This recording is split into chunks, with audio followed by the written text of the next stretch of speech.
चलिए आज लेके आपके लिए second part of chapter of physics, force and laws of motion. First parts आप लोगों ने बार बार देखा होगा, 3 बार 4 बार 5 बार। डिफिनेशंस याद हो गया होगा। What is force, how push and pull act, what is balanced force, what is unbalanced force, what is net force, what are the effect of force, what are different type of force, what are contact force, what are non-contact force, what is muscular force, what are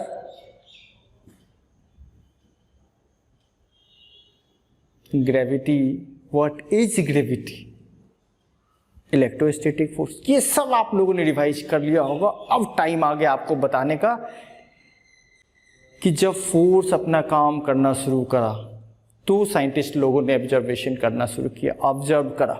सबसे पहला नाम आता है Galileo का। किसका नाम आता है?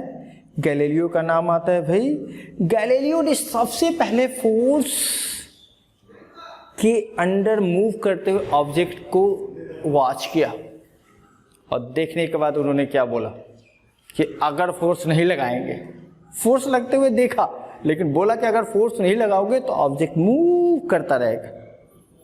यानी ऑब्जेक्ट मोशन में है तो मोशन में रहेगा। ये रहा इंक्लाइंड प्लेन।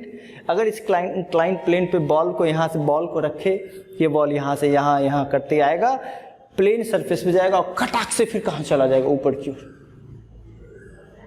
ऐसा गैलीलियो ने बोला और ऐसा संभव भी है। बट गैलीलियो ने जो बोला मेन चीज वो संभव नहीं है। आप बोलोगे कौन सा मेन चीज? ये वाला, no force act on it. तो भाई क्या पॉसिबल है कि किसी ऑब्जेक्ट पे फोर्स ना लगे? क्या पॉसिबल है कि किसी ऑब्जेक्ट पे फोर्स नहीं लगे? फोर्स तो लगेगा ना, at least friction force. We can not remove the friction force. हो गया गैलीलियो का बंटाधार। गैलीलियो ने स्टेप तो अच्छा लिखा लेकिन उन्होंने जो बोला कि फोर्स नहीं होगा तब ये दिखेगा, तो that is impossible. We can talk about that there is no force because we can minimize the force but can not 100% remove the force. समझ में बात आ रही है? तो बात आई जब फोर्स लगेगा तो क्या होगा।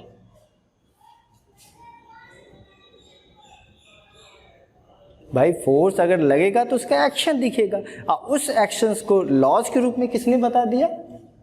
न्यूटन ने बता दिया। ठीक है, कितने लॉज उन्होंने दिए? 3 लॉज उन्होंने दिया। कितने लॉज? 3 लॉज। पहला लॉज क्या था? ठीक है, बताते हैं। पहला लॉज था every object try to remain in it's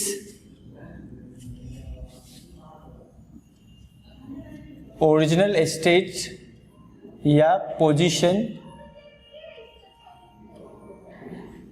till an external force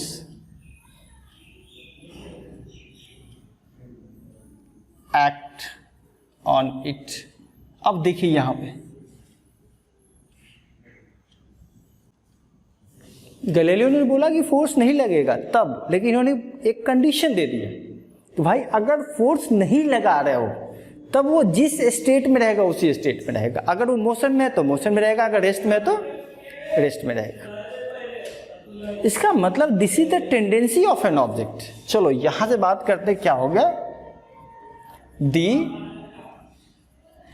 tendency of object to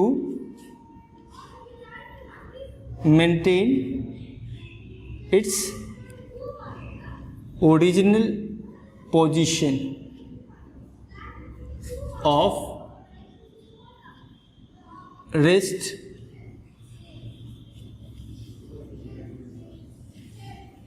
और मोशन।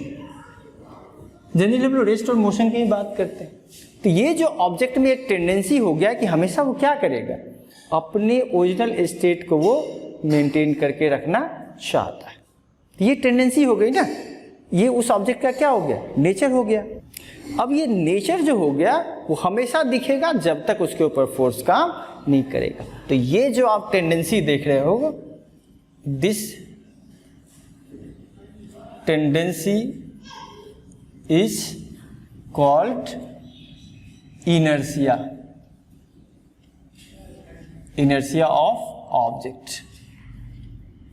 इसको हम लोग नया वर्ड दे दिया, क्या चीज, इनर्शिया। अब सिंपल अगर बात करें तो ये जो आपका पेन का ढक्कन है और ये पेन का मेन पार्ट है, अगर इस दोनों को मैं पुश करना चाहूं तो किस दोनों में से किस में ज्यादा फोर्स लगेगा, इसमें कम लगेगा और इसमें ज्यादा लगेगा। ठीक है, तो इस दोनों में ज्यादा कौन मेंटेन करना चाहेगा शेप, ये या ये। तो आप बोलोगे सर ये, क्योंकि इसका वेट थोड़ा ज्यादा है, इसका वेट कम है, तो सब ज्यादा इसमें फोर्स लगेगा, यानी ये ज्यादा मेंटेन करना चाहता है अपने स्टेट को, और ये हल्का है इसलिए कम करना चाहता है। समझ में आ रहा है बात। इसका क्या मतलब हो गया, इसका मतलब ये हो गया, inertia is what, inertia is measure of the mass of object. Simple अगर बात करें, यानी जिस ऑब्जेक्ट का मास ज्यादा रहेगा उसका इनर्शिया भी ज्यादा है। इसका मतलब क्या हो गया, इसका मतलब ये हो गया कि आयरन बॉल, आयरन मतलब लोहे का ball, has more inertia than plastic ball. Plastic का बॉल का इनर्शिया कम होगा as compare to the iron ball, क्योंकि आयरन का मास ज्यादा होता है और प्लास्टिक बॉल का मास कम होता है। देखने में हो सकता है शेप दोनों का सेम हो, लेकिन inertia is measure of mass. तो सिंपल अगर बात करें, 5 केजी के ऑब्जेक्ट का इनर्शिया ज्यादा होगा 6 केजी के ऑब्जेक्ट के अपेक्षा, क्योंकि उसका मास ज्यादा है। मास का डेफिनेशन पता है, आपने पढ़ा हुआ चैप्टर, केमिस्ट्री का पहला chapter. The quantity that a body contain into it is called mass. ठीक है, mass is measured in kg। तो अगर मैं बात करूं कि आपके पास एक ट्रक खड़ा है सामने में और एक कार भी खड़ा है, तो दोनों में से किसका इनर्शिया ज्यादा होगा। अब बोलोगे सर मैं समझ गया, तो ट्रक का वेट ज्यादा है इसलिए ट्रक का इनर्शिया ज्यादा है, और कार का तो पूछो नहीं, कम ही होगा, क्योंकि ट्रक का ज्यादा है तो कार का कम होगा। तो इनर्शिया का कंसेप्ट क्लियर हो गया। अब ये इनर्शिया मतलब कितनी तरह का इनर्शिया, ठीक, वो भी बता देते हैं। चलो, तो ये आपको हो गया क्या चीज, 3 तरह का इनर्शिया हो जाएगा। Inertia of motion, inertia of motion, inertia of rest and inertia of direction. अब इसको अच्छे से समझ लो। मोशन में जो ऑब्जेक्ट रहेगा वो हमेशा मोशन में रहना चाहता है due to the inertia of motion, और जो ऑब्जेक्ट रेस्ट में है वो रेस्ट में रहेगा जब तक उसके ऊपर फोर्स काम नहीं करेगा। And if we apply the force on a moving body, they can change the object direction. ठीक है, क्या करेगा, डायरेक्शन चेंज करेगा। आप बोलोगे सर कुछ एग्जाम्पल हो जाता नॉर्मल लाइफ से रिलेटेड, नॉर्मल लाइफ से रिलेटेड कुछ एग्जाम्पल अगर अपने को पता चल जाता तो समझ में आ जाता। चलो बताते। Inertia of motion, inertia of rest, inertia of direction का practical application in our surrounding. Let us see some example. पहला एग्जाम्पल बात करते हैं हम लोग। आम का समय है तो हम लोग पेड़ पे चढ़ जाते हैं। केयर से चढ़ना भाई, गिरने से बच जाना। आम को तोड़ना है, यू नो, आम को तोड़ना है, तो हम लोग किसको पकड़ के हिलाते हैं, आम को पकड़ के हिलाते हैं। क्या आम को पकड़ के हिलाओगे तो आम के साथ आप भी हिल के नीचे आ जाओगे। तो हम लोग क्या करते हैं, जिस ब्रांच में मैंगो लगा हो उस ब्रांच को हिलाते हैं। अब समझो, जब आप ब्रांच को हिलाते हो ना तो ब्रांच तो मोशन में चला आता है। पहले क्या था, ब्रांच और मैंगो दोनों रेस्ट में था। आपने ब्रांच को हिलाया, ब्रांच चलाया किसमें, मोशन। ब्रांच मोशन में चलाया और मैंगो क्या कर रहा है, भाई अपने को तो हिलाया नहीं आपने मुझे नहीं हिलाया, तो मैं क्यों मोशन में आऊं। वो मोशन में आना नहीं चाहता, इसलिए वो गिर जाता है। तो समझ में आ गया, mango fall down due to the inertia of rest. आपने बेडशीट देखा है मम्मी को रात के दिनों में, शाम में, दिन में, कभी भी बेडशीट को पकड़ती है, ऐसे खटाक से मार देती है, ऐसे बेडशीट को पकड़ती है और ऐसे झाड़ देती है, तो इसमें का डस्ट बाहर निकल जाता है। क्यों? क्योंकि मम्मी क्या करती है कि जब हम लोग खटाक से फोर्स लगाते हैं किसके ऊपर, बेडशीट के ऊपर, तो बेडशीट तो मोशन में चला आता है, लेकिन dust try to remain in rest and get separated. चलो, इनर्शिया ऑफ रेस्ट समझ में आ रहा है? थोड़ा और बात करते हैं। आप बस में जा रहे होते, आराम से बैठे रहते, वेट करते हो अब बस खुलेगी, यानी बस पहले रेस्ट में था, आप भी रेस्ट में थे, तो आपका जो बॉडी का पोर्शन है, the parts, lower part of the body are in contact of bus and hold the body along with bus is in rest. But what happened when bus suddenly pushed and start? जो ही बस चलना शुरू हो जाता है हम लोग क्या हो जाते हैं, पीछे गिर जाते हैं। क्यों भाई? इसीलिए क्योंकि बस जिस समय रेस्ट में था हमारा बॉडी भी रेस्ट में था, यानी lower portion of body are in rest because bus is in rest, but suddenly bus starts and comes into the motion. भाई बस तो मोशन में चलाया, तो जो lower part of the body जो कांटेक्ट था बस में, जो सीट के कांटेक्ट में, वो तो मोशन में आया, लेकिन जो आपका अपर बॉडी पार्ट्स वो क्या कह रहा है, must maintain the inertia of rest.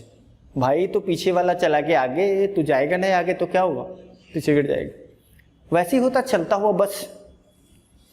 When running bus suddenly stop, we fall forward. हम लोग कहाँ चले जाते हैं, आगे की ओर गिर जाते हैं। क्यों? अब धीरे धीरे क्या होता है, जब बस चल रहा होता है तो slowly and slowly hold the body part that is in the contact of bus. ये बार बार बोल रहा हूँ, that is in the contact of bus, क्योंकि आपका सर से लेके पैर तक तो बस के कंटेक्ट में रहता नहीं। The body part that is in the contact of bus suddenly stop.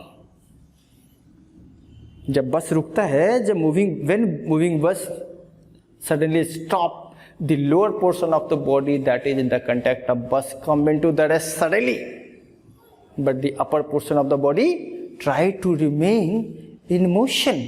भाई वो कहता है मुझे तो नहीं रोका भाई, कि मैं तो आगे जाऊंगा, तो जाओ। अब वो कहाँ पुश हो जाता है, आगे की ओर पुश हो जाता है। इनर्शिया ऑफ मोशन पता चल गया। अब थोड़ा बात कर सकते हैं इनर्शिया ऑफ डायरेक्शन। आपने देखा होगा बस चल रहा है, सडनली वो शार्प टर्न लेता है। अब जब शार्प टर्न लेता है तो अगर वो स्ट्रेट पाथ में चल रहा है, सीधा चल रहा है, तो आपका पूरा बॉडी जो कंटेक्ट में, बार बार मैं कह रहा हूँ, the parts of the body that is in the contact of bus is in straight path, straight line, straight direction, bus takes sharp turn.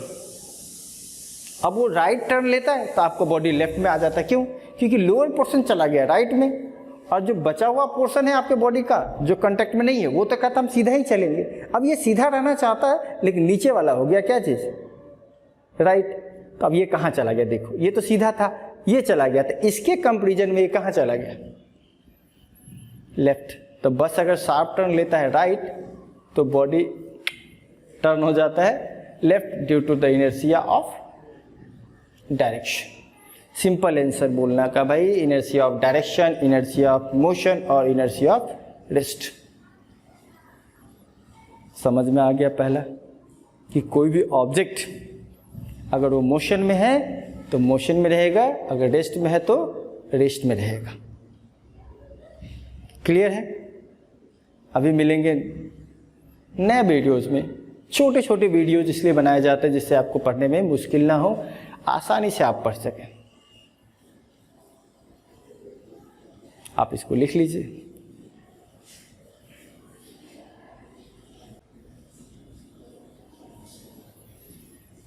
Videos अगर अच्छा लगा हो तो लाइक करो, बहुत अच्छा लगा हो तो दूसरे दोस्तों के साथ शेयर करिए, और अगली वीडियो जो आप तक पहुंचे उसका नोटिफिकेशन चाहते हो तो वीडियो को सब्सक्राइब करो। Thank you for watching.